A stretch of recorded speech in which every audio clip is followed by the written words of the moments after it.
चरणों में नमन करता हूं और मेरी पुरानी कर्म भूमि बानसूर के सर्व समाज 36 बिरादरियों के चरणों में शीश नवाता हूं। यहां उपस्थित बुजुर्गों, नौजवान साथियों, भाई ये देखो किसी को आने जाने में दिक्कत ना हो। ये भाई खड़ा भाई, बस मैं 5 मिनट में अपनी बात खत्म करूंगा। आज बहुत दिन बाद जिस तरीके से आया हूं वो बहुत दिन बाद आया हूं, जैसे मैं आता था। ये मेरी कर्म भूमि रही। यहां मैं सन 2002 में आया था, 21 साल पहले। और जब यहां मुझे लाड़ प्यार मिला, पूरे राजस्थान में आरक्षण आंदोलन में मैं था और मैंने अकेले गुर्जरों की लड़ाई नहीं लड़ी थी, मैंने दलितों की भी लड़ाई लड़ी है।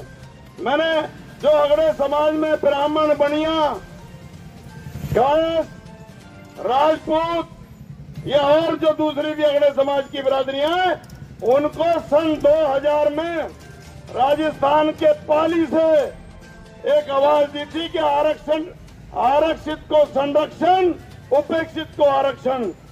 देवी सिंह भाटी, लोकेंद्र सिंह कालवी के साथ जब मैंने ये कहा था कि आज इस देश की लोकसभा की कैंटीन में चले जाओ, वहां झूठे कप प्लेट धोते हुए हमारे ब्राह्मणों के, राजपूतों के बच्चे मिल जाएंगे।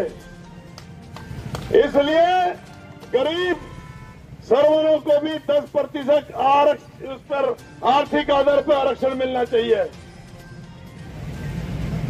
तो वो अब 2 साल पहले ही वो लड़ाई मेरी पूरी हुई और आरक्षण मिल गया। यादव जी को भी लेकर आया था और अखिलेश यादव जी के साथ सर्व समाज है।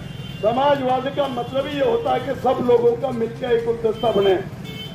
तो हमारा यहाँ गठबंधन है, इंडिया जिसका नाम है। तो जब साझा है तो फिर साझे में कुछ ना कुछ तो बात बनेगी।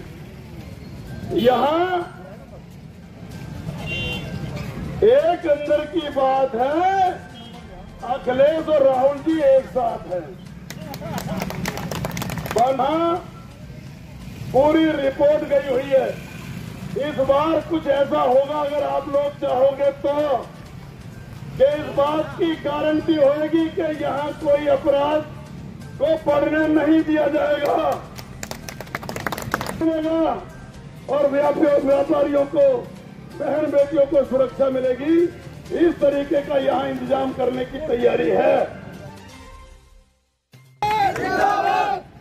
अपराधियों की कमर तोड़ना और अपराध पर नियंत्रण करने का काम, लोगों को सुरक्षा मुहैया कराने का काम, ये हमारे जनप्रतिनिधियों का काम है। लेकिन यहाँ तुम्हारा कोई, संविधान में यह लिखा है कि जो चुनाव जीत कर जाए वो सदन में आवाज उठाए, और जो मेरी तरह चुनाव हार गया उसको सड़क पे कोहराम मचाना चाहिए, सड़क पर आवाज उठानी चाहिए। ये बाबा साहब भीमराव अम्बेडकर जी ने हमें सब ये अधिकार दिया संविधान में। लेकिन यहाँ जब तुम्हारा चुनाव हुआ, ना एमपी सांसद तुम्हारे बीच में, ना विधायक तुम्हारे बीच में, ना मंत्री, तो यहाँ अपराध कैसे नियंत्रित होगा? यहाँ कैसे लोगों को, जान को सुरक्षा मिलेगी?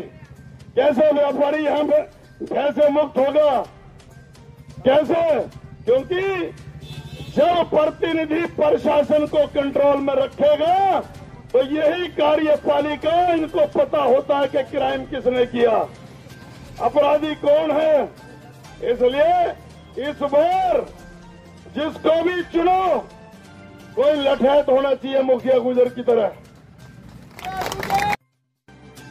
मैंने लड़ाई लड़ी सभी उपेक्षित लोगों की, कई राज्यों में, उत्तर प्रदेश, उत्तराखंड, हरियाणा, हिमाचल और फिर कश्मीर और राजस्थान, मध्य प्रदेश, दिल्ली मेरा एक ठिकाना नहीं है।